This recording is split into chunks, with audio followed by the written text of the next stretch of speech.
health and social care, I think, to make that happen. Thank you both. We'll see if anybody's listening. Thank you very much for coming on the programme. Thank you. Thank you. And just to mention, we have had exclusive access to a secure hospital for adults and children with autism and learning disabilities, I beg your pardon, and we'll bring you that film later on this week. After Madonna's out-of-tune performance at the Eurovision Song Contest, some are asking, is it time for her to call it a day?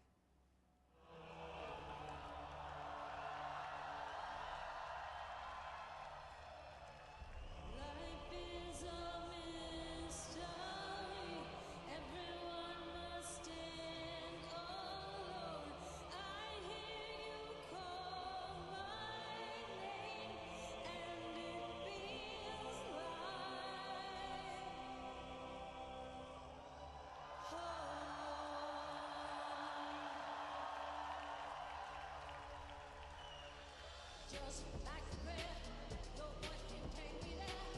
Just like the music to me, you are a mystery.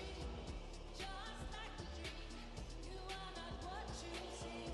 Just like the prayer, no choice, your voice can take me there.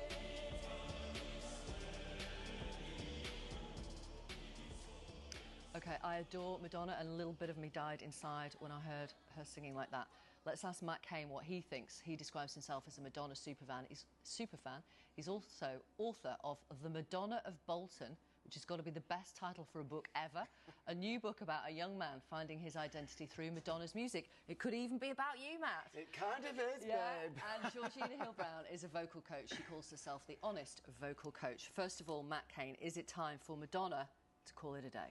No, because I think you've got to remember, Victoria, that people have been saying she was old and past it from the beginning. She didn't have her first hit in 1983 until she was 25. If she was going for the X Factor, she would have been in the overs category. And at every point of her career, people have knocked her. Yes, but she was out of tune on Saturday night. It wasn't the best performance she's ever done. Part of that is because she's set the bar so high for herself.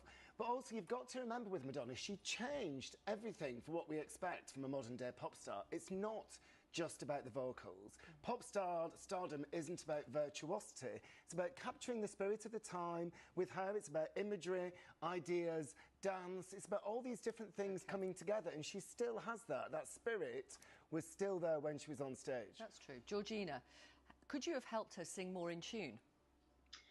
Yes, I really do think I could have done that. I don't know, I think nerves on the night definitely affected her voice, but it also sounds like she's not regularly looking after her voice. Her vibrato was slow, there wasn't a decent vocal connection, and it doesn't seem to me that she's vocalising enough. She's concentrating more on the issue that she wants to sort of put across, and the whole package, which I completely understand, but she's just neglected her voice a little bit. OK, do you agree with that, Matt? You were nodding there. Is she neglecting her voice? That's her... I mean, apart from her image, that is her raison d'etre. Well, funnily enough, you said that about the vocals, and I absolutely agree with what she said. But at the same time, Madonna's not just been about the vocals. And if you look at, we say she's promoting the message more, she kind of always has. Right from the beginning, she wanted to challenge society's expectations of how women should behave. When she was younger, that was what she would do sexually, how she would express herself sexually or behave herself and curb her sexuality. She challenged that. As an older woman, she's fighting against the expectation that she'll just fade away and be all demure and hide away, and she's fighting and fighting and fighting. She was dressed like a warrior when she was on stage with a corset that was reminiscent of the Jean-Paul Gaultier corset in the Blonde Ambition tour. It's like armour, and I love that strength about her, and I love that she's still fighting for what she believes in. I think it's brilliant that she's still there. That's what first inspired me.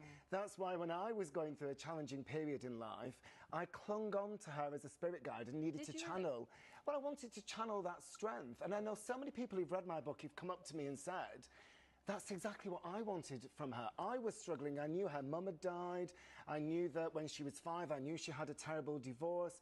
I knew she was struggling, but all you saw was this steely strength and determination, and it's still going strong. She's rising above all the criticism she's getting and still on stage. And there was a lot of it on social media on Saturday night. Thank you very much.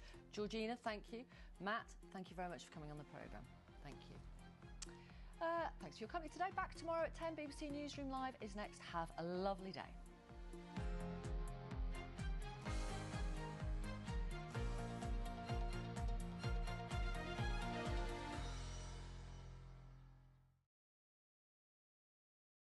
It must be hard, waiting